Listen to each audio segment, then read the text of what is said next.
It all comes from your accumulated failures, your accumulated times you've stressed yourself out and overcame it. It's the way you build up resilience, and it's the way you build up knowledge and education, and it's the way you become your best self. And I think that especially now in the society, that's been taken away. You're watching the LeanScaper podcast, where landscapers come to grow. If you want the systems, stories, and strategies to build a lean, mission-driven company that your team loves working for, keep watching. Steve Wheatcroft, one of my favorite people in the whole LeanScaper universe. I'm not supposed to have favorites, but I do. Welcome to the podcast for the first time, certainly not the last time. How are you? I'm doing good, Benji. You're a great guy too. We always have a good time when we get together and get to talk about stuff. This will be no different. So I think it'd be better for you to do the intro than me. So here's what's important. Tell the audience briefly about the ULS story, but then more importantly, where along the way this elephant hunting, this big client acquisition strategy became really relevant for you. And I think that's going to provide the perfect segue into the rest of the conversation. Yeah, well, ULS was started in 1989 at University of Calgary. So me and a good friend of mine, we had to write a business plan for an MBA level BCom class at U of C. So we wrote off on landscaping and cleaning up the industry, getting white trucks, white knighting it, and just try to professionalize the industry. And of course, we got a B- on it because the prof was, those that can't teach and those that do. So he was your typical prof. And I said, well, the concept behind having a business is to make money. Like, it doesn't have to be creative. It can be taking a current, industry and cleaning it up and making it better. But he didn't listen to me. So I took my B-. I had a theory that C's get degrees, so I wasn't too offended and moved on. So in 89, we launched ULS. At the time, it was called University Lawn Services, and we started to do some basic, landscape maintenance. And the company quickly evolved, and along the way, partners, I bought out basically all the partners. And by about 2004, we were pretty close to a $10 million company. We were doing quite well. And the company kept growing. And then in 2012, I also bought out the last partner. And at that time, the company had really picked up some momentum, and, me and my partner just decided to go our separate ways. So now I kind of had my hands on the controls, and I really looked at moving away from commercial property services and residential property service and residential construction. And, and I don't think there's anything wrong with it.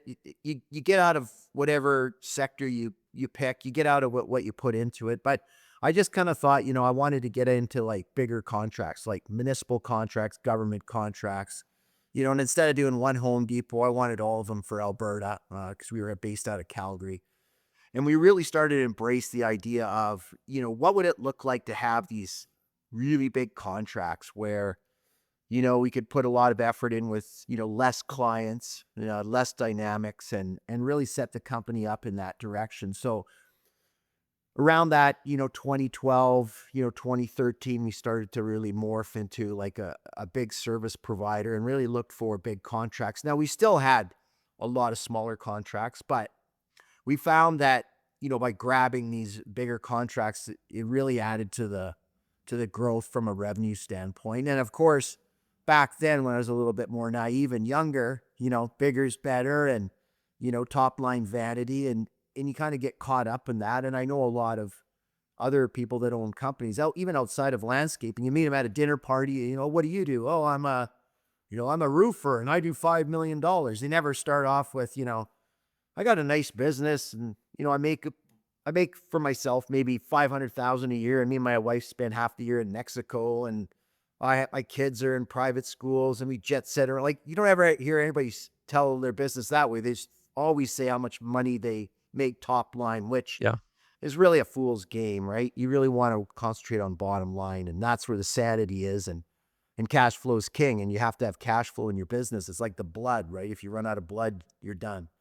So we really started embracing that, concept of what I called at the time elephant hunting. I mean, some people call it looking for whales or whatever it is, but we used the analogy of elephant hunting, and it really became a big part. And that grew ULS to about $31 million by 2019. Private equity came in at that time and looked at us as a really good base to build out a Canadian, services company across Canada. So they bought us out as the platform business. And we're really looking at going after municipal contracts. We actually even owned a towing company at the time. And then I stayed on as the CEO for approximately 2 years. We acquired another, probably about 7 companies. And the company grew to its present state. Right now, it's around 104 to about 108 million a year. And still, it's doing quite well. It's still out there going entity. But in 2024, I packed up and left town, and I'm gone. And it should be said here at the beginning, we'll mention it again at the end, but you are now one of our LeanScaper advisors and work with a lot of our LeanScaper businesses on strategy and implementing a lot of the systems and process that you did with ULS. So here's my question: like landing big clients, call them whales, call them elephants, call them giraffes, I don't care, is a very legitimate growth strategy. It certainly worked for you, w- but it's also pretty packed full of risk. And I wonder, like, what do you think most people underestimate about business development of this scale? Yeah. So when you're adding on big chunks of revenue, a lot of people don't understand what it takes. And I kind of liken it to, a boa constrictor or something that eats a goat, right? You've seen the pictures or you've maybe seen the documentary. You see this snake laying in the bushes and it, looks like it has 5 tires inside of it. And it's eating a pretty large animal. And you see it go into this state where it's almost in distress because it has to digest such a large mammal that it's consumed. And that's what happens when you add big chunks of revenue that people don't understand. There's really 3 things that immediately happen. One is the need for cash. And that's a scary thing because that's what's bankrupt. A lot of companies have this like party, like we landed Boeing or whatever it is, whatever industry, they get a big contract. And then you hear like a year or two later that the companies went, solvent or went bankrupt because they couldn't cash flow the expansion of what it took. Um, the next thing that happens is you need like the ability to handle complexity. And a lot of people don't understand, like, let's say you're 10 million and you get a $5 million contract. That would be a really big chunk of revenue because you're going up by 50%. And a lot of complexity is added in a short amount of time. And a lot of people fail in handling that because running a $10 million business isn't the same as running a $15 million business. And the last thing is you have to be able to acquire talent to handle all this. And a lot of people, they get the work and, it's easy to go and buy the equipment if you can finance it because, loaders don't talk back and, lawnmowers don't, get sick. The worst thing I do is put new spark plugs in or fix a belt. But people are a whole different skill set to be able to build big teams and have people that can execute on a big level. And all of a sudden, like, let's say you're a landscape company and you've been doing, kind of run-of-the-mill properties, and now you're interfacing with an organization like Air Canada where you get like some airport hangars, or you're dealing with a city or municipality. And I'm not saying that the people are smarter, but it's very bureaucratic, and there's lots of levels that you need to communicate with, and you never get an answer from somebody. It's like, well, you got to deal with this department, and then the PO gets kicked over to this department, and they need the invoices to come in a certain way. So again, all this complexity, all this cash, and in the ability to have people that can handle all this and be able to operate under these new mandates that you'll have to operate under. What types of organizations or clients do you classify as elephants? Like, is this a static definition in the sense that, hey, if a customer is like this big or the contract has this much revenue available in it, it's an elephant, and if it's below that, then it's not? Or is this more of a dynamic definition that sort of it really depends on the size of your own business? In other words, it's relative. Well, I think when you set up a strategy, you have to be realistic. I mean, when an ant looks at a mouse, the ant says, "Holy, that's a big animal," right? When a mouse looks like at a monkey, he goes, "Holy, that's a big animal." So I think it's really based on your company size because, if you're a garter snake, you can't digest a goat. Right. So you have to be realistic. Like if you're a $1 million landscape company and go after a $10 million contract, that would That's be not smart. Well, you have to ask yourself, can I do it? And you need to be honest, and a lot of people aren't honest. I mean, No, I think a lot especially of not people have entrepreneurs. got themselves in a lot of trouble by biting off more than they can chew. What's the right amount to bite off then? Is there a rule of thumb or a guide? I mean, it's hard to put hard and fast rules on things, but if 10 million for 1 million is too big, is 3 million out of the question? Like, is there kind of a multiple or a range that you can give people that might be considered sort of a safe zone? Well, first of all, you got to look at the type of work. So if it was a maintenance contract and it's, let's say you're 10 million and it was a maintenance contract. So you're a $10 million company, you're looking at a $2 million maintenance contract. That's a 20% growth. And it's all based around man hours in the field. There's no other way to add revenue on there. There's no materials costs. But let's say you're a $10 million construction company, you get a $2 million landscape construction, but the trees that you might install might be $1 million and the labor component's only $1 million. So the first thing you have to understand is that a higher dollar maintenance contracts require more people and require more equipment than higher valued landscape construction jobs. So a $2 million landscape construction job that was go and plant, 1,000 trees, that one's pretty easy to do. Like it's very repetitive work. There's not a lot of skill. Then you look at, well, if it was like, $2 million of paver installation downtown, and it had to, by the time you were done it had to depict, the Civil War of 1850 in brick, like you might not want to take that on. So you really have to look at, again, you know, do I have to bring on more people? What type of complexity does the job bring? And how am I going to cash flow it? But I always looked at, we were mostly doing maintenance contracts. And the ones that we got in trouble were typically construction ones that we took that were huge because we Mm. bit off more than we can chew. Maintenance, we were really good at that. And we found that ended up being a better place for us to grow. But everybody's going to have to answer that question. But I would say, like, we had lots of years where we doubled in size, but it didn't come from one contract, Mm. you know. Mhm. And then when we Mhm. got to about that 20 million, then that's when we were getting $5 million a year contracts. So we picked up one contract that was about 25% of our revenue when we were 20 million. And that took all hands on deck to land that and get it done. But we had to put a complete ceasefire on any other sales at that Interesting. point. Yeah. Right. Do you have a list of like prerequisites that you would encourage people to use to self-assess whether or not they are ready to go to deploy this strategy? You're talking to an entrepreneur, they're listening to this podcast, like, yeah, this sounds really cool. I want some bigger chunk plays in my revenue mix. Let's stack it on. What foundational capabilities must a landscaping company have in place before chasing big contracts? Talk about it operationally, talk about it financially, talk about it even culturally. I know you mentioned having cash on hand is helpful and you need to be able Yeah. to handle the complexity, but let's like double click into that stuff. What's the list of prereqs you think? Well, the first thing you want to do is when you're going after big contracts, you have to understand who else bids them. Like, who Mm, am I bidding against? Like, people don't think about that. And typically, bigger contracts, if there's already people that are in the swimming pool, they've already figured it out. They've already been there. So they're a good litmus test to look at and check.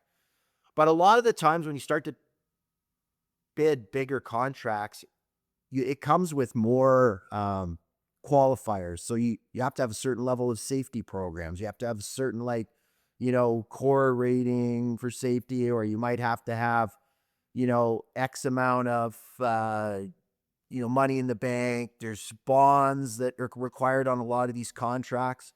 So those type of things, like, you need to ask yourself, like, can we actually get all this stuff before you even enter into the arena? Before you even go and start looking at these contracts, you have to understand, what is it going to require of me if I get it? Or can I even bid it? A lot of people say, oh, I want to bid these big jobs. I talked to some guys, I'm not going to name names, when we were in Michigan. I think you were there with me, and we were at the landscape at the Snow and Ice Management Association. They telling me all the stuff they're going to bid, and I felt bad. I said, you guys can't bid it. And they said, why? And I said, you don't have proper safety. And he just kind of looked at me and he went, you're right, we can't bid it. It was mm, over.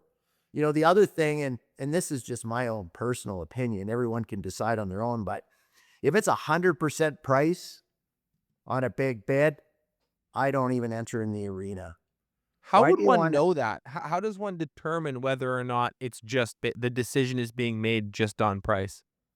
Well, as you move toward closer to government and municipal contracts, they tell you that in the tender documents. So they'll say, It's here's outlined how, clearly. yeah, here's how it's going to be scored, 50% on price, 50% on qualifiers, or it might be, I've seen 80% on operations plans and qualifiers and 20% on price.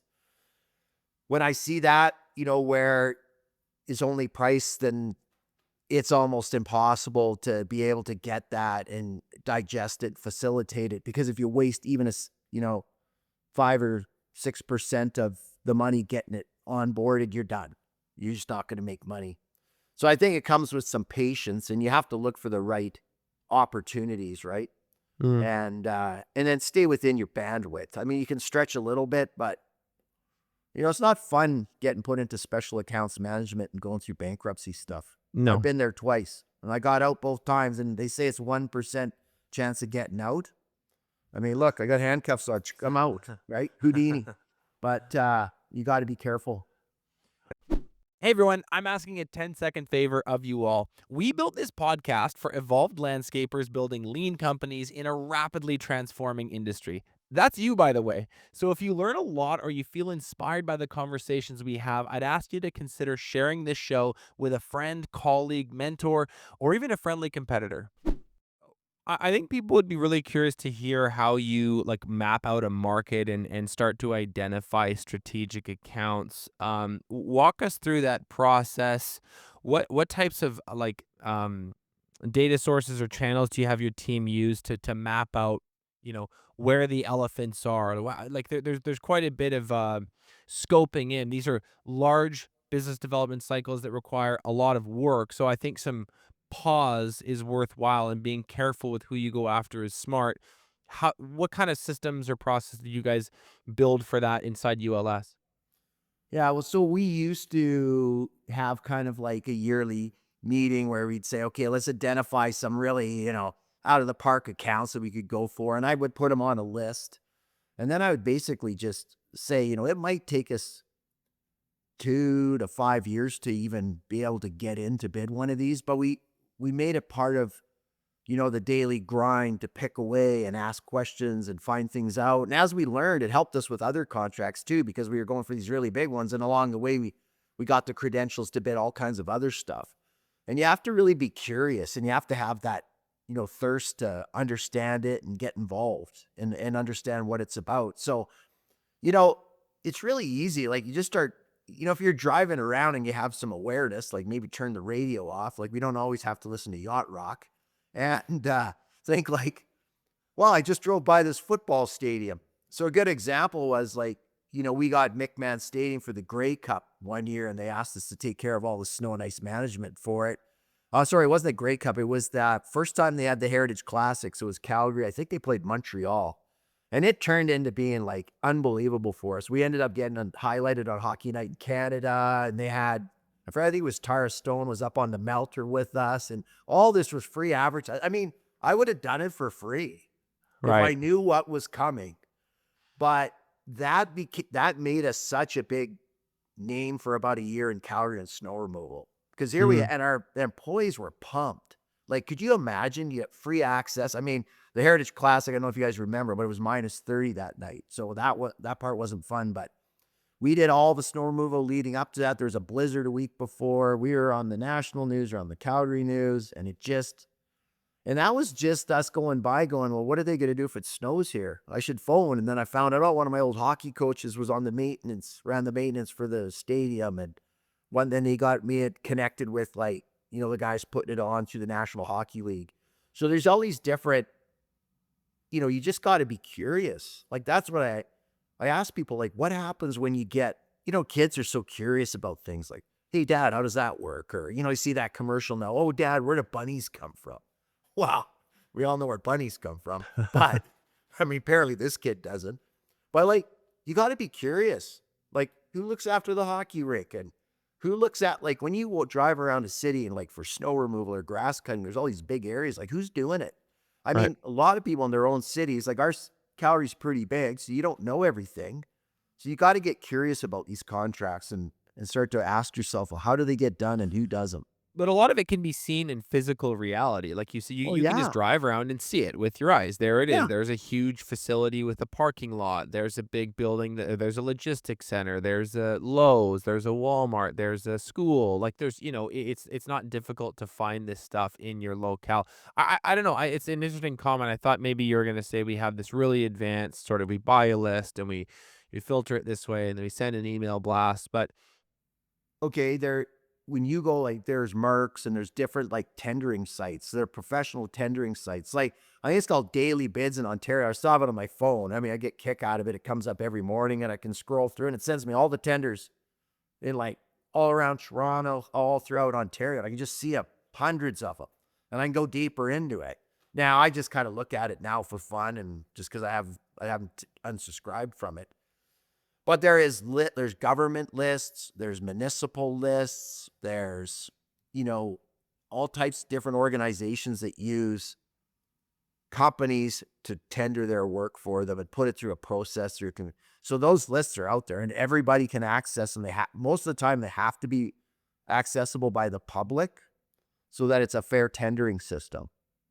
Steve, is there anything else that you do to profile a large account beyond revenue potential to know if it's worth the effort to pursue this? Like, is it just like, hey, that's a big building, I want it, or are you trying to make phone calls and figure out who these people are? Are they good to work with? Like, are there any other variables or factors that you look at before pursuing an account?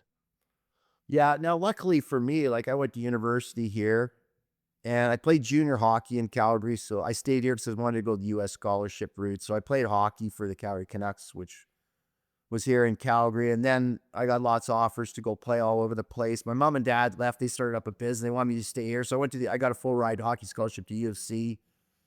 So I'm pretty embedded in this city. Like I've lived here pretty well my whole life. And so I was always looking for some way to find some type of connectivity to this contract. It could be through a person or it could be through some other contract that we had. But you got it. Like most contracts are awarded because you know somebody or you know something about the site that somebody else doesn't, you know. And like again, this whole concept of being curious and not giving up and being persistent. And you don't need to have like 100 of them because you won't have time for it. And you want to push, and I don't want to swear, but you want to push till they tell you to buzz off. And that's your key. Like you keep pushing until they tell you to F off. And you want them to tell you that as fast as you can. You want them to tell you why you can't have it. Like that's the thing. Just ask them, why can't I do this contract for you? And they'll tell you. What do they Because usually say? well, I've What are heard the people usual say, well, reasons? because my brother-in-law married this lady and her dad owns all these buildings. You'll never get it. So you might as well F off. Right. That one ended my search on that one, right? Yeah, you want that feedback as fast as possible because everything has opportunity cost, and you'd like to knock on doors that have the potential of opening. Yeah. Yeah, And yeah. people are scared to like ask people, why can't I do it? And a lot of times people just look at you and go, well, I didn't think you guys were big enough, or I didn't think you could put it together. Well, I can do it. And then all of a sudden, just for you asking that question, they invite you to keep going down the road with them. And a lot of times it leads to other jobs too. It's not like a big waste of time because you're kicking at one door. Sometimes it doesn't open. You turn around, the one across the hall opens up. I'm curious to have you walk us through like the client acquisition strategy. What are the typical steps of the sales cycle or the tender process when going after elephants? So first we identified the ones we want to go after. Once we got a hook in them and we had to bid it, we typically on larger contracts would not put that bid on one person. First of all, for a couple of reasons. One is you want like accumulated knowledge from different areas. So you're going to have sales working directly with operations now. So the sales are going to go, well, here's what we think based on former jobs, but this job's 10 times the size. Then they go to operations, and then what type of efficiencies can we bring in?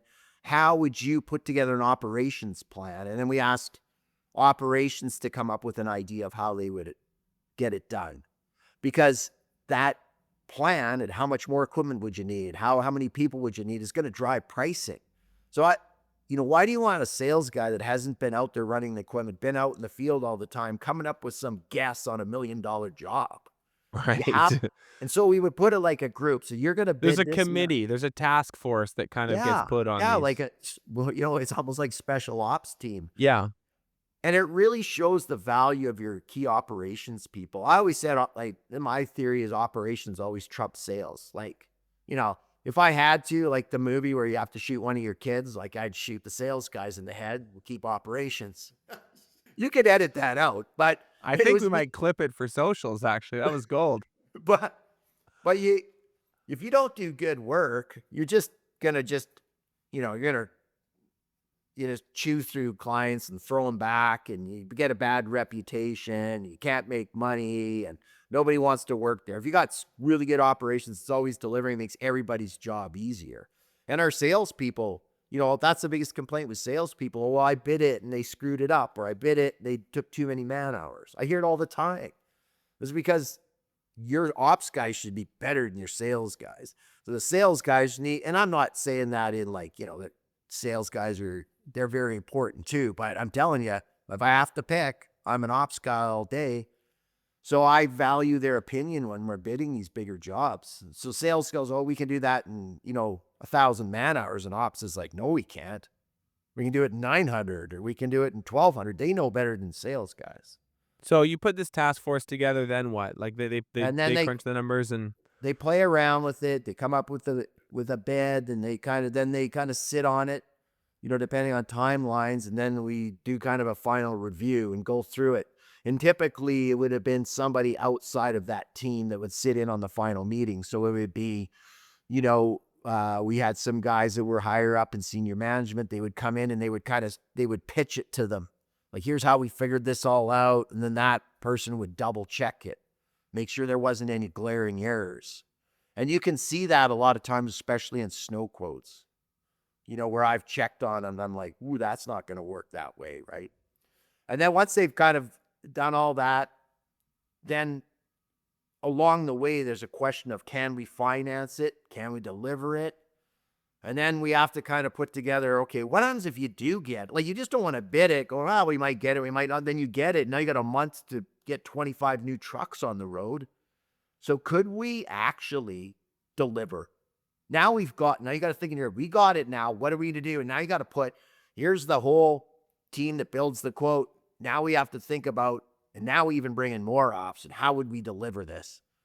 And sometimes we had one contract so big that it was like, okay, if we get this, here's how we're going to get all the trucks. Here's the plan for that. We're going to shut down sales for 6 months for this type of service. And everybody in sales is going to default to customer service on this one contract.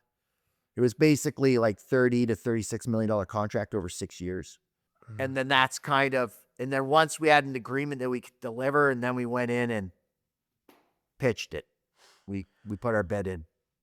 So once an account is secured, I like the way you've framed that. It's like, don't just kind of willy-nilly spray and pray, because you might actually land one of these things, and then you're going to be in this pretty serious oh shit moment. But let's just say someone is being a little bit more precise and careful. They're picking the right things to go after. They're putting together a good quality proposal or tender. What are the most critical things that entrepreneurs need to do well on the operationalization side of this to deliver on the promises? Well, it really comes down to, when you think about the biggest costs in a business, right? First one's going to be labor and personnel. So how are you going to staff up to get this contract done? So a lot of people will be like, well, we got all these people here, we'll take them. Well, no, you're 10 million, you lined a $5 million contract. Those 10 million, that 10 million is driven by the people you already have. They're busy. Yeah. And really you have to dilute that base. You have to take some of those people, because you can't bring all the new people in to run the contracts. And now it dilutes down the people that are running the $10 million. And this is where I talk about great people. So usually, like if you hire all new people to do that, you're crazy. You got to cherry pick some people out. And we always said, hey, like, are you up for it? And it was very exciting for some of our people to actually go and try to onboard these bigger contracts. So we would get, enough fools to jump to the other ship that, and then they would staff up and they would bring, and there was usually like somebody that kind of got a promotion out of it. So you're going to be, field superintendent or supervisor, and you're going to run this big chunk of work, and they get a raise and over they move, and now it's their job. So that first one is people. And then second of all, again, is like, so how are we going to get the equipment? Now, a lot of people don't understand, like we had to bring on 26 F-150s once in 45 days or 60 days or something like that. And you just think you can phone up the factory and get 26 trucks. Doesn't work that way. We ended up going across the country with a truck carrier and picking up every F-150 4x4 that was hit our specs. And then Did you actually? That's what you guys yeah. had to do? Well, we didn't. Ford did it for us. But it was like we took one from Moose Jaw and one from Regina and one from Burnaby and one from Winnipeg and, 5 from Thunder Bay because nobody drives Fords there. But anyway, and then we were still short. And then we had Nissan was trying to get in with us, or Toyota Tundra so they gave us some trucks. Well, that was kind of like, that was just a nightmare. We'd already thought about it. We already made some pre-calls. Like, if we need these trucks, can you get them? Well, now you got to make sure you qualify for the financing. And equipment, like when you get these big contracts, it's not their problem. Like if it snows on November 2nd and you don't have the equipment, you're supposed to have this. So sometimes there's kind of on a bigger contract, you might want to talk to them about a transition period where, can you keep the staff on? Do you understand that there might be 2 or 3 weeks where the service is lagging a little bit? A lot of times they'll be okay with that because they know everybody's going to have that. So you might as well be honest. And along with this equipment how are you going to finance it? And all this stuff is in that part where, okay, we're going to bid this, but how would we get it done? Like, you can't just, well, we can get it done and we'll get the money from our bank. And then all of a sudden you get it and then you go talk to the bank. You have to have already done that. And it could be just going for a casual coffee with your account manager and saying, well, if we got this contract and we needed X amount of dollars, would you guys be in? And if they say no, then, you got to go talk to lease companies, or maybe you got to rent them for a year. So you got to figure out, and could you rent that many trucks? Now this is a pretty big contract, so it would probably be outside the scope of what most people would bring on at one time. But I've seen bigger than that. Yeah, no doubt. So you're talking like you've mentioned 2 things here. Like one, you're going to need to dramatically grow your labor force quite quickly, and that brings about a whole bunch of complications, because you need to sort of mix the experienced people with the new people. So then the crews that the experienced people are leaving now have a bit of a leadership vacuum to fill. So you're spreading the talent throughout a broader, thinking of an analogy is like you're spreading the butter across a bigger piece of toast. Like, it just has to kind of go further. What have you found on that one piece? We can come back to the equipment in a sec. What did you do to get these big jolts, these big boosts in terms of personnel, in terms of human capital when needed? What's the most effective? Do you just run more ads? Are you bringing in subs? Like, do you calling your friends to borrow some of their people? How do you actually pull that off? Yeah, so when we grew there, so sometimes we would start to say, okay, we always had probably a policy of like, we subcontracted about 30% of our work. Okay. So we would call on the subs to backfill some of that and then take some people. So there was a little bit of dilution there because, if you're going to sub 30% of your work, well, now you add on a bunch of revenue, you can sub more out. So we would pick up some there. But we were always recruiting. Like, I don't get it when people go like, well, I got to go hire people again. Well, no, Right. you should be hiring all the every time. single day. Because my thought is, what happens if you get somebody that's really good, but you don't have a spot for them? Well, you know what you do? You get rid of your worst person. Right. Right. Or you go and find more work so you can bring them into the company. Like, I don't understand how some companies can operate with not having ongoing recruiting 365. Yeah. Yeah. Like if you're an Okay. owner of a business, like I always said to everybody in my company, you got two jobs here, about three. Number one is you're always a salesperson. And the guy's like, "Well, I'm just cutting grass for you, Steve." I go, "Yeah, but just say hi to the lady that next door bringing her groceries in. That's the best thing you can do. She'll tell her friend about us, or wave to somebody on the street, or somebody's bike falls over, run over and help put it back on the bike stand." And then number two is your HR, 7 days a week, 365. Do you have any friends that want to work here? Do you have like a cousin that wants to move to Calgary? Always be doing that. And then the last thing is you always got to care. It's just simple. Like you always be selling. Doesn't matter who you are in a company. You should be always promoting the company. You should always be looking for more people to come and work. And you should always care. And that was an easy way to litmus test everybody. Like if you're not promoting the company, if you're not, trying to help us find more people, like-minded people, and if you don't care, you can't work here. So labor's a big thing to figure out. Equipment's the second thing. What's the third most critical thing to do well when you've landed you have a whale on the line?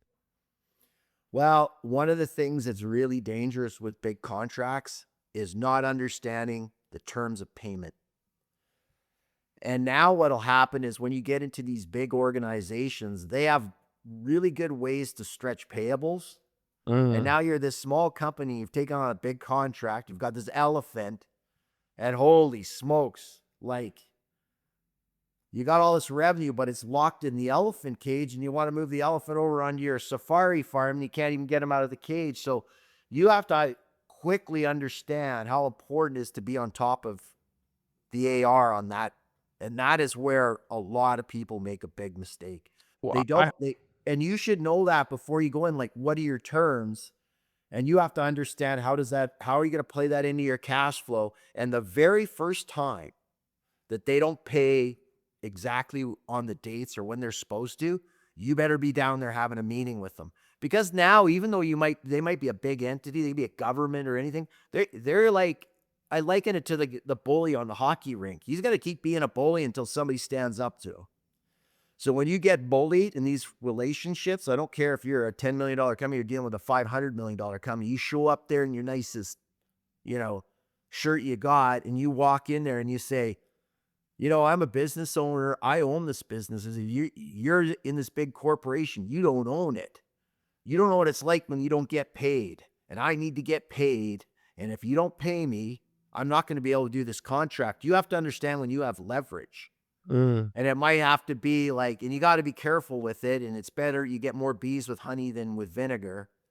So you should always start off with kind of the good guy stance, but you can't let these big contracts not pay you and start stringing you out because you're done. And your company. Talk a little bit more about the leverage. Do you think that landscapers or entrepreneurs more broadly, when they're dealing with bigger clients like this, because actually, no, really, really quick tangent here. One of the things that I actually learned from someone last year. I spoke to a guy. I've forgotten his name. He owned a business called Quantum Contracts, and all he did was contract consulting with contractors. And one of the things that I learned is that when you're working with bigger organizations, I don't think the average landscaper realizes this. They have such deep pockets that they can and do hire legal teams and consultants to come in and work on their contracts to completely de-risk, completely string out, make the thing as favorable for them and as unfavorable for you as possible. In other words, that's someone's full-time job. That's right. It's actually a few people's full-time job, and they pay a ton of money to have this kind of work done on their contracts. And so you kind of waltz in naively going, doop-de-doop-de-doo, I'm going to get this big project, without fully realizing you have the deck completely stacked against you. And so I'm glad that we've kind of bumped into this point, because you it's like, what do they say in poker? It's like if you're looking around the table and you don't know who the schmuck is, you're the schmuck. We don't want people to be the schmuck. And so to this leverage point, can you maybe talk about what leverage does a landscaper have on the bigger client? And do they sometimes like underestimate that, or not fully realize that they can push back in a way that's respectful and mature but still gets them what they want? Well, like you said, I mean, that poker analogy was really good. So if you just come to them and talk to them in an intellectual manner and play on their terms, like go into their boardroom and like sit there and say, look, this is how I run my business. I'm a, I'm a business owner, not a landscaper. Don't ever, I'm proud to be a landscaper, but just, I want you to understand I'm a business person. And this is before even doing it. I want to understand you have 90-day payable terms on this contract. I want to understand how I'm going to get my money on day 90. And they're going to go, well, we'll pay you, Steve. And go, no, no, no, no, no. I understand how you guys work. There's all these different forms I got to fill out. And if I miss one thing in this 17-step cycle with you, you're going to hold my money back. And I want to know all 17 of them, and I want you to write them down for me so I can train my people to do exactly what you need so I get paid on time. Mm.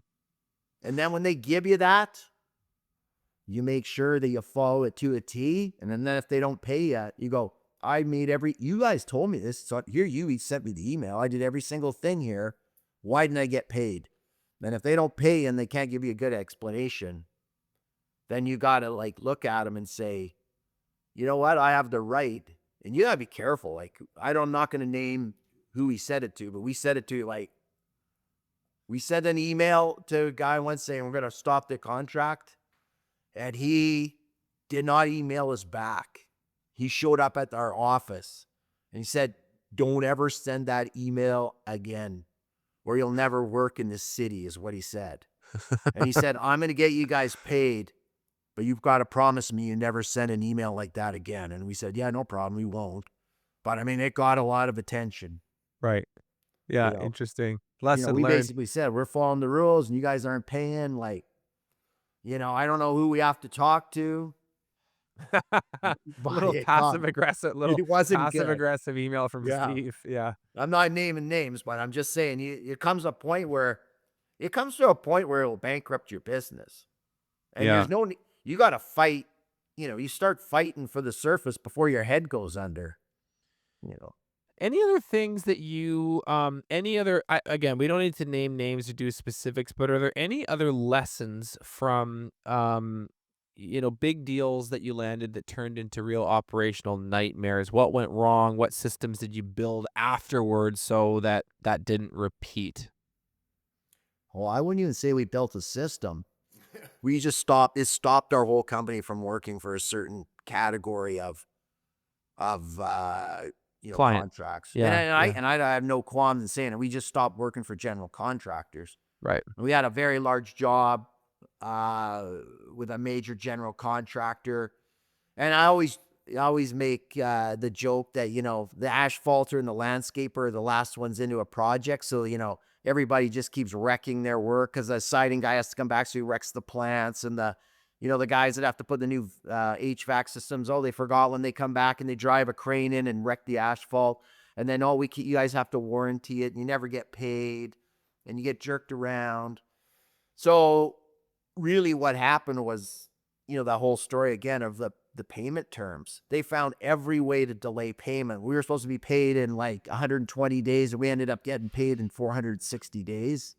And Yeah. it just about bankrupted Year us. and a half. Yeah. It's absurd. Yeah, and really it ended up to take up so much energy. Like it got so bad that we had to get the money. Like if we didn't get the money, we are done.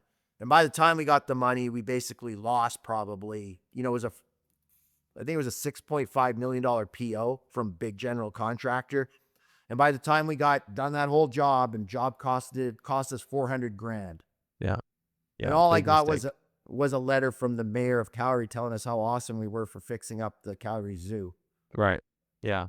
But here I am, like, it wasn't worth 400 grand to get a letter from Nenshi, let me tell you. No, but thanks anyway. I appreciate it. I'm curious. This is a good question to kind of bring us in for a landing here. Like you work you're advising businesses now. When we go to our LeanScaper events, you're one of the most sort of people want your attention. They want to ask you questions. They want to pick your brain.